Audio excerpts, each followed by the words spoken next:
राम प्रभु रामचंद्र भगवान की जय। पवन सुत हनुमान महाराज की जय।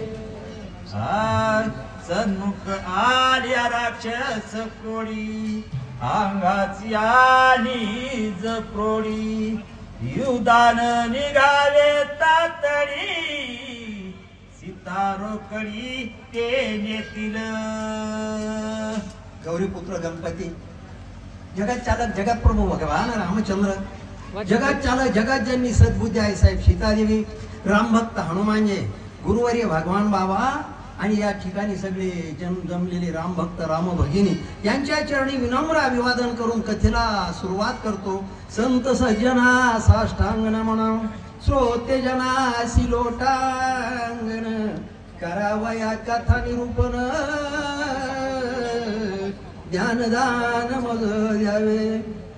कारण असतार या ठिकाणी असतार जगत चालक जगत प्रभू माझा भगवान रामचंद्र प्रभू साधुरत्न लक्ष्मणाबरोबर संभाषण करताना सांगितलं, काय सांगितलं लक्ष्मणा?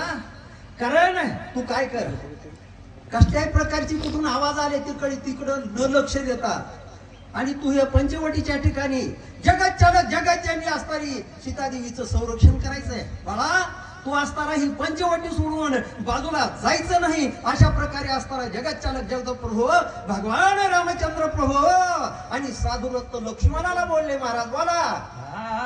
तुझ गोरी संग्रामासी राक्षस नेतील धनी सीतेची विचांबती, निश्चेसी तुझ सांगे।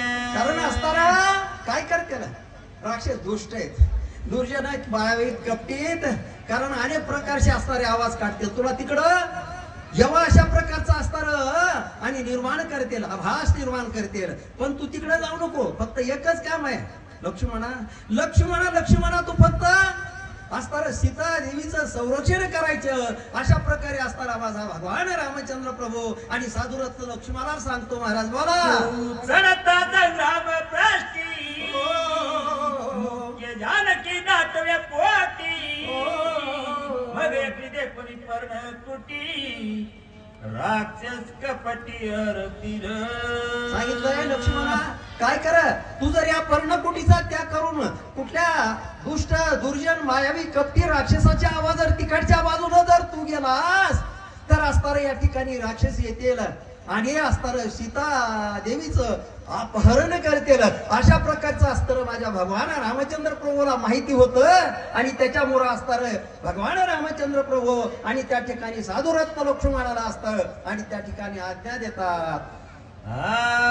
म्या सांगितल्या ज्या ज्या युक्ती त्या सदृढ धराव्या सिद्धी, नाना परिचा उपपत्ती,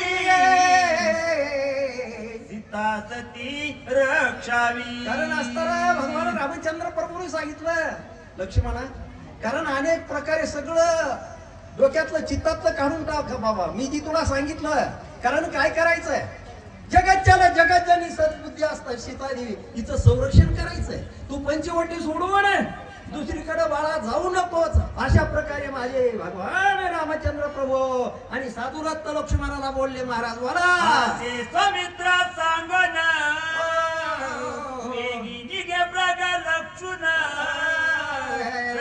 परतून येऊन सांगे पुन्हा सीता रक्षावी। अशा प्रकारे असताना भगवान रामचंद्र प्रभू आणि असताना कशासाठी निघाले, कारण सीतादेवीने असताना हरणाच्या आणि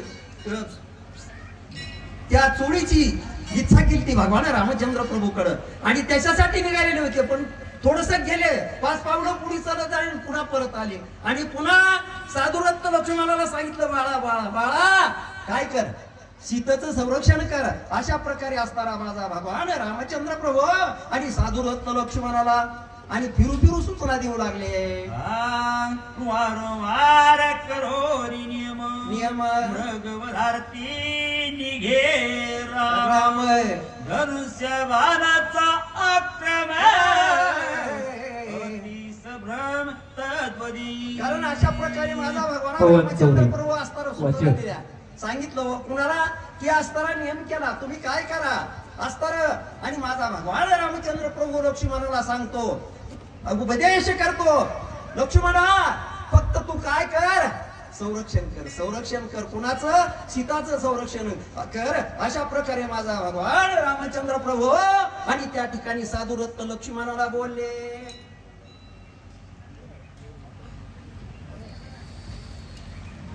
रामचंद्र भगवान की जय.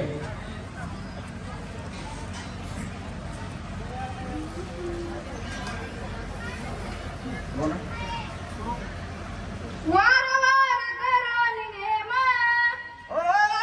मृगमर्दिनी गे राम, धनुष्यबाणाचा क्रम अति संभ्रमता तुरी. अशा प्रकारे माझ्या भगवान रामचंद्र प्रभू तर साधुरत्न लक्ष्मणाला फिरू फिरू फिरू फिरू सांगितलं, बाळा सीतेचं संरक्षण कर, सीतेचं संरक्षण कर, सीतेचं संरक्षण कर. अशा प्रकारे माझा भगवान रामचंद्र प्रभू साधुरत्न कृष्ण लक्ष्मणाला बोलला आणि असताना त्या हरणाच्या कंचुकीचा असताना हरणाला मारण्यासाठी माझा भगवान आणि निघाले बर का. श्रीराम देखून धनुष्य पुष्टी, मृगपरकेचे कित दृष्टी, सामनिया पंचवटी, उठाउठी पळत असे. कारण असताना काय केलं माझ्या भगवान रामचंद्र प्रभूनं असं साधुरत्न लक्ष्मणाला संपूर्ण माहिती सांगितली, पंचवटीचा त्याग केला आणि ज्या बाजूला असताना ते मायावी हरण निघालेलं होतं, चाललेलं होतं, त्याच्या पाठी माझा भगवान रामचंद्र प्रभू आणि असताना त्याला मारण्यासाठी असताना सावध चित्तानं पुढे जाऊ लागले. बाळा बोला. शूर्पणखेचे नासिका छेदन, त्याचे मृगांचे आगमन, येता देखून श्री रघुनंदन, सवेळ गमन तेने केले. कारण काय केलं माझ्या भगवान रामचंद्र प्रभूच्या ध्यानामध्ये होतं कोणतं की राक्षस मायावी कपटीत दुष्ट आहेत, दुर्जन आहेत, खळ आहेत. कारण त्या शूर्पणखेचं अस्तर तिचं अपहरण केलेलं आहे, त्या शूर्पणखेचं अस्तर छेदन केलेलं आहे आणि त्याच्यामुळे हे कपटी राक्षस मायावी. मग अशा प्रकारचं ध्यानात ठेवून माझा भगवान रामचंद्र प्रभू आणि त्या मायावी कपटी असताना हरणाच्या पाठीमाग आणि धावू लागले. बाळा बोला. श्रीराम देखून आदुरी, मृगचाटी पाठीवरी, तळस्थळा नाव चाटरी, गंगातीरी अद्यापि. कारण असताना बघा या ठिकाणी नाथ महाराजांनी वर्णन केलंय. अशा प्रकारे माझ्या भगवान रामचंद्र प्रभूकडे पुढं महागारी फिरून बघायचं, पुढं पळायचं, महागारी फिरायचं. अशा प्रकारे असताना तो मायावी असताना हरिण मारीच्याचं हरिण निर्माण केलेलं होतं, मायावी दुष्ट कपटी अशा प्रकारचा असताना तो मायावी राक्षस पळत पळत गंगेच्या तीरापट ठिकाणी जाऊन आणि थांबला. अशा प्रकारचं वर्णन आहे. बाळा बोला. श्रीराम मुख चंद्रन्या हारी, तळस्थळा नाव चांदोरी, श्रीराम न्यावा बहुत दूरी, निघे झडकरी मृगवंगे. कारण असताना या ठिकाणी नाथ महाराजांनी वर्णन केलंय की माझ्या भगवान रामचंद्र प्रभूला त्या मारीच्यानं दुष्ट मायावी असताना जे हरणाचं रूप धारण केलं, त्या भगवान रामचंद्र प्रभूला असताना दूर दूर दूर असं कसं नेता येईल अशा प्रकारे असताना तो मायावी दुष्ट अशा प्रकारचा असता हरिण आणि भगवान रामचंद्र प्रभूला असताना उलकावण्या देत चकवीत अशा प्रकारे आणि असताना दूर घेऊन गेला असं नाथ महाराजांनी या ठिकाणी वर्णन केलं. रे बाळा बोला. कहाडोनी न्यावर गुईर, मृग पडकला मध्यमेश्वर, दावळ दावळ दावणी श्रीरामचंद्र, मृग पुणारा चालिला. अशा प्रकारे वाचन. तो हरिण असताना बाळूंगी ज्ञानदेव नागरगोजे.